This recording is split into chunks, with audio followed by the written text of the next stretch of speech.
سراج کی حالت مزید خراب ہوتی جا رہی تھی۔ فرح کا اسے دیکھ کر رو رو کر برا حال تھا۔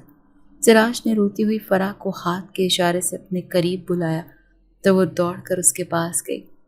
میں تم سے معافی چاہتا ہوں، شاید میں مزید زندگی کا بوجھ نہ اٹھا سکوں، کیونکہ تکلیف کی وجہ سے میری جان نکل رہی ہے، مگر میں تم سے ایک وعدہ لینا چاہتا ہوں کہ جس طرح غلامی کی زندگی میں نے اور تم نے بسر کی ہے، یہ زندگی ہمارے بچے کو نہ ملے۔ تم یہاں سے کہیں دور چلی جانا، جہاں تمہیں سیف کا نام و نشان بھی نہ ملے، ورنہ تم جانتی ہو کہ ہمارا بچہ بھی کل ناانصافی ہی سہے گا اور اس کا شمار بھی یہاں کے امیروں کے غلاموں میں ہوگا۔ شوہر کی بات سن کر فرح رونے لگی اور اس کا ہاتھ تھام کر بولی، تم بے فکر رہو، میں تم سے وعدہ کرتی ہوں کہ میں اس بچے کو دور لے کر چلی جاؤں گی، لیکن تم میرا ساتھ نہ چھوڑو۔ اور اس سے پہلے کہ وہ اپنی بات مکمل کرتی، سراج کی سانسوں کی ڈور ٹوٹ گئی اور وہ زندگی سے ہاتھ چھڑا کر موت کی وادی میں کھو گیا۔ فرح اسے دیکھ کر پھوٹ پھوٹ کر رونے لگی۔ اس کے قریب بوا رضیہ کھڑی تھی۔ اس نے فرح کو گلے لگایا اور بولی، زندگی اور موت خدا کے ہاتھ میں ہے، ہم کچھ نہیں کر سکتے، صبر کر میری بچی، صبر کے سوا کوئی چارہ نہیں۔ فرح روتے ہوئے بولی، کیا ہم ان امیر لوگوں کے خلاف کبھی کچھ نہیں بول سکتے جو اپنی اولادوں کو بڑا قیمتی اور غریبوں کی جانوں کو بالکل ہی بے مول اور فالتو سمجھ لیتے ہیں؟ فرح کی بات سن کر بوا رضیہ کی آنکھیں ابل پڑیں اور اس نے جلدی سے آگے بڑھ کر فرح کے منہ پر اپنا ہاتھ رکھ دیا اور بولی، خبردار میری بچی، اگر آگے ایک بھی لفظ اور بولا تو اگر کسی نے سن لیا تو یہ لوگ تیری بھی جان کے دشمن بن جائیں گے۔ فرح پھوٹ پھوٹ کر رو دی۔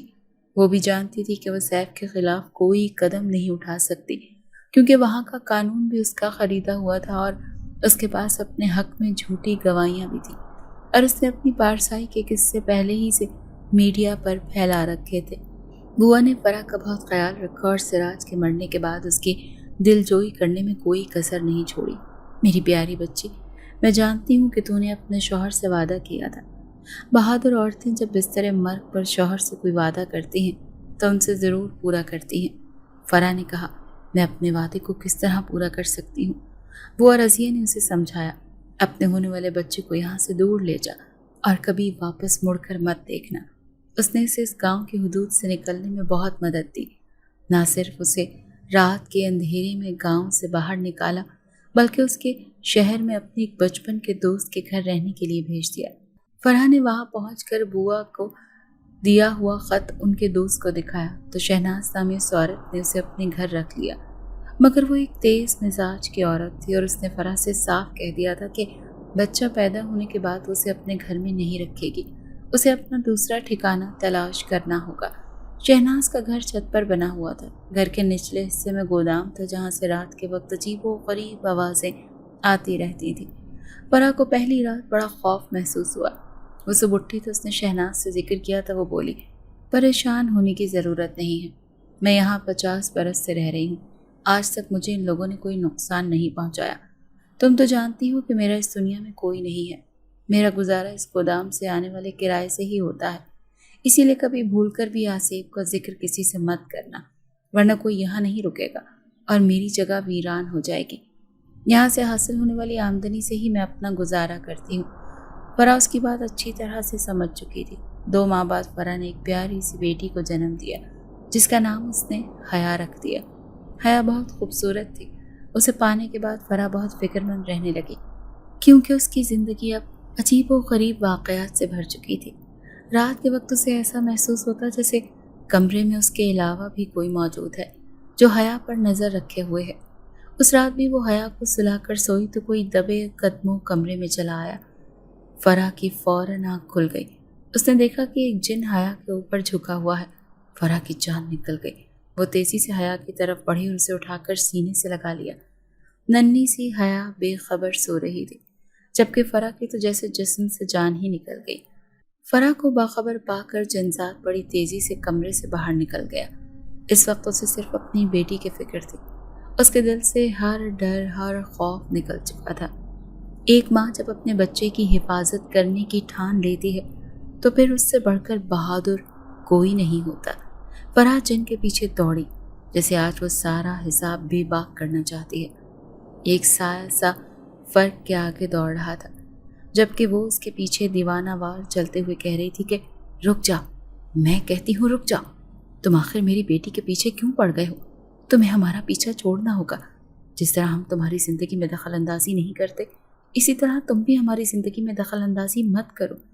فرح نے غصے سے کہا تو جن نے پلٹ کر اس کی طرف دیکھا اور مسکراتے ہوئے بولا، ہم کسی کی زندگی میں دخل اندازی نہیں کر رہے، ابھی تو ہمارا انتقام لینے کا وقت قریب آیا ہے۔ تم بے فکر رہو، ہم بس اپنی حیا کو لے کر چلے جائیں گے، اسے کوئی نقصان نہیں پہنچے گا، بے فکر رہو۔ جن یہ کہہ کر ہوا میں تحلیل ہو گیا، مگر فرح کی دنیا تہ و بالا کر گیا۔ اس پوری دنیا میں ایک وہی تو تھی اس کے جینے کا سہارا، اور اب جنات مصیبت بن کر ان دونوں کی زندگی میں داخل ہو گئے تھے، اور انتقام کے بارے میں تو وہ بالکل بے خبر تھی۔ آخر وہ کس انتقام کا ذکر کر کے گیا تھا؟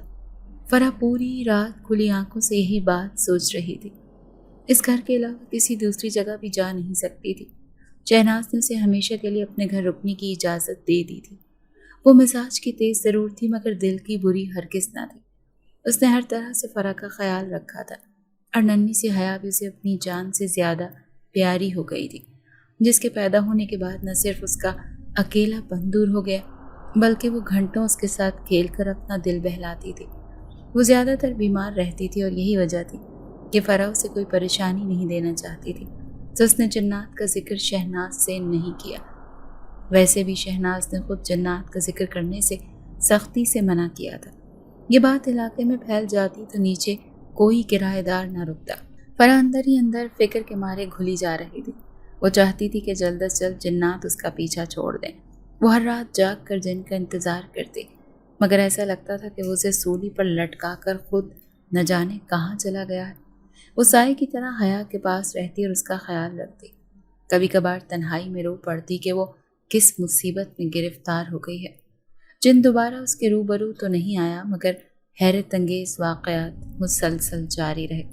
کبھی حیا کے کپڑوں پر خون کے نشانات ملتے تو کبھی اس کے بال جلے ہوئے ہوتے۔ وہ ان واقعات کو شہناز سے چھپائے پھرتی اور حیا کو زیادہ سے زیادہ اپنے پاس رکھتی۔ وقت اپنی اڑان بڑھتا رہا۔ حیا 5 سال کی ہو گئی تو شہناز نے اسے قریب ہی اسکول میں داخل کروا دیا۔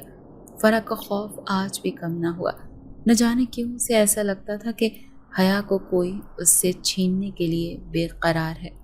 اس رات شدید طوفانی بارش آئی۔ ٹھنڈ پھیلی تو حیا کو بخار ہو گیا۔